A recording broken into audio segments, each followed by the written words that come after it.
গারো পাহাড়ের আঁকাবাঁকা সবুজ পথ পেরিয়ে হঠাৎই যেন খুলে যায় অন্য জগতের দরজা। সারি সারি আগর গাছ, পাতা ঝরার নীরব পথ আর মায়াবী পরিবেশ।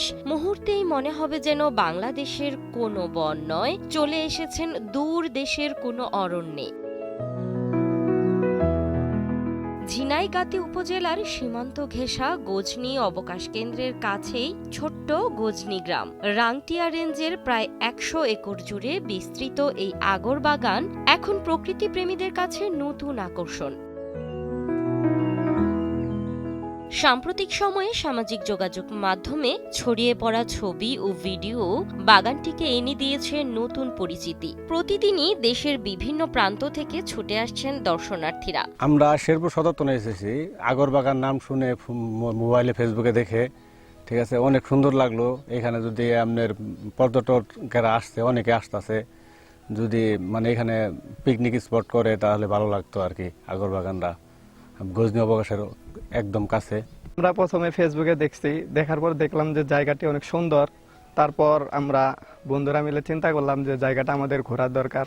তারপর আমরা সব বন্ধু বান্ধব এই জায়গায় আসলাম, এসে দেখলাম। এ বাগানের আকর্ষণ শুধু অর্থনৈতিক নয়, এর নান্দনিক সৌন্দর্যও মুগ্ধ করে সবাইকে। পাতা ঝরা পথ, গাছের সারি আর পাহাড়ি আবহ সব মিলিয়ে সৃষ্টি হয়েছে এক অনন্য প্রাকৃতিক দৃশ্য। কেউ স্মৃতি বন্দি করছেন ক্যামেরায়, কেউ তুলছেন সেলফি, আবার কেউ ভিডিও করে ছড়িয়ে দিচ্ছেন সামাজিক যোগাযোগ মাধ্যমে। আসলাম, আসার পরে দেখলাম জায়গাটা আর কি জাপানের মতো লাগে। এখানে এসে দেখে আসলে জাপানের মতো লাগতেছে। সবাই মানুষজন আইসে, অনেক আইসে মানে ছবি উঠতেছে, ভিডিও বানাইতেছে। ভালোই আছে জায়গাটা আর কি। শেরপুর জেলা শ্রীপতি উপজেলায় এখানে আমাদের গজনীর পাশে একটা আগর বাগান হয়েছে, সেখানে আমরা ঘুরতে আসলাম, দেখলাম, ফিরলাম। আমরা অনেকজন ফেসবুকে এবং ইউটিউবে দেখে থাকছি যে জায়গাটা অনেক সুন্দর। দর্শনার্থীদের ভিড় বাড়লেও বন বিভাগের কাছে সবচেয়ে গুরুত্বপূর্ণ বিষয় জীববৈচিত্র্যের সুরক্ষা। এই কারণে বাগানটিতে অবাধ যাতায়াত নিয়ন্ত্রণে পদক্ষেপ নেওয়া হয়েছে। লোক আমরা তো সার্বক্ষণিক এখানে থাকতে পারি না, এখন আপনিও যদি যান আপনাকে তো আমরা নিষেধ করতে পারি না যে আপনারা যান না এইদিকে। আর জায়গাটা খুব সুন্দর এবং সমতল জায়গা, মনোরম জায়গা, যার জন্য অনেক লোকজন দেখতে যায় বাগান।